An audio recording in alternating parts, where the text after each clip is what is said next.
The Sykes tried to be secretive, but they drew a lot of attention. Lenny's and April, take a look at this house, or what's left of it. This home is essentially just a pile of ruins. Police have no idea who these guys are, but they have some really good clues that should change that. Mitchell drove a car and made the girl run alongside him for 3 miles. Meanwhile, Dauphin Island's been pounded by the storm, causing flooding in low-lying areas. They stopped somewhere along Donald Street where they lit it on fire. We'll try to work that in for you in the future. Next week, Jimbo's coming to town, so you better go get that. As you see over here is the sunrise. We have a better idea. A lot of the worst devastation in this area of town, at least, is way down there. Most of us use social networking for a number of reasons, like tweeting hello to your viewers. It looks pretty bad out here, but the water's been receding. This massive room is way too big to leave empty.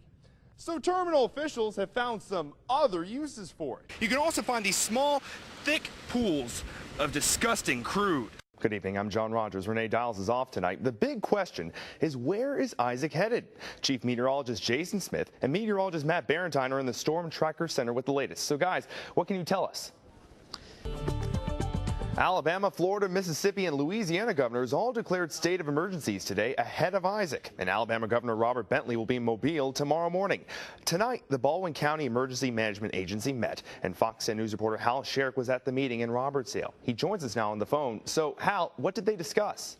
Hal, we appreciate that. Now, folks, we've received a couple of school closings to tell you about. We want to show them to you. Escambia County Public and Catholic schools are closed Monday and Tuesday. Mobile County and Baldwin County Public Schools will be closed Monday through Wednesday, and Baldwin and Mobile County Catholic schools are closed Tuesday and Wednesday. We've posted all closings and cancellations across our area on our website, fox10tv.com. Right at the top of the homepage, you'll see the link in our Tropics Tracker alert bar.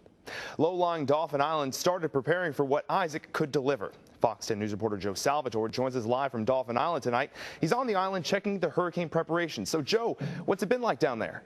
Thanks, Joe. Now sit tight. We'll check back with you later in the broadcast for more from Dauphin Island.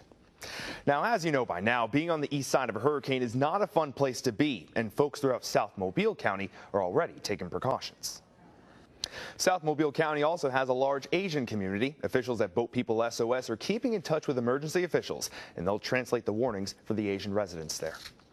We expect to find out tomorrow if polls will open for elections in 23 Alabama cities. So far, this is what we've heard. Elections officials in most cities plan to meet in the morning. As soon as they do, they will let us know, and we'll pass the information along to you. Thanks, man. A lot of great resources there. We've been getting a lot of photos from you folks out there, so thanks a lot. Well, it's been a busy day for many across the Gulf Coast. NES Pensacola's jets took off to move out of harm's way this afternoon. And while we look ahead, some are cleaning up from Isaac. We'll take a look at Isaac's aftermath from today. And they're being charged for smuggling drugs from Mexico across the interstates into Baldwin County. Now, officials tell us they only feel that this has uncovered a small part of a major nationwide operation. Green onions didn't come out at all. It takes a lot of work to take care of a garden. But I got cucumbers, bell peppers, and tomatoes. And a lot of effort to clean out intruders. You know, them doggone worms get in there. And just as Dove Metz keeps an eye on her plants, I don't let them get real big. she keeps an eye on her neighbors. But we did see strange vehicles coming in and out over there all the time, so you kind of wonder. The Baldwin County Sheriff's Office uncovered a Mexican drug smuggling ring operating across the street. Well, it used to be pretty quiet, but lately it's gotten pretty exciting. The Sheriff's Office and the Mobile DEA arrested 3 Mexican nationals and 5 other Baldwin County residents last month for smuggling cocaine and meth into the area. And this is a national operation and actually reaches into Mexico. Lowry says the smugglers transported the drugs across the interstate in a regular sedan and stored them in a safe box welded under this trailer home. This was just one branch of a very large operation. In all, 8 people were arrested in Baldwin County, and 1 person was arrested in Texas. They all face federal charges for drug smuggling. And they never had any problems, you know. Metz has grown accustomed to this new normal in her neighborhood. So, as for now, she's more preoccupied with her garden. It goes on here more than what people realize, you know, and you just kind of have to deal with it.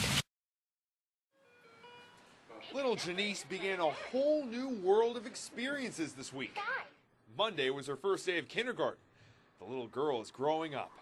But on Wednesday, she experienced a world of hurt. That's where the hair came off at, and this the other side. That's how it's supposed to look like. Janice's mother says on Wednesday afternoon, her teacher told her to put her backpack on. When Janice didn't follow directions, the teacher dragged her out of the room, pulling out 2 strands of her beautifully braided hair.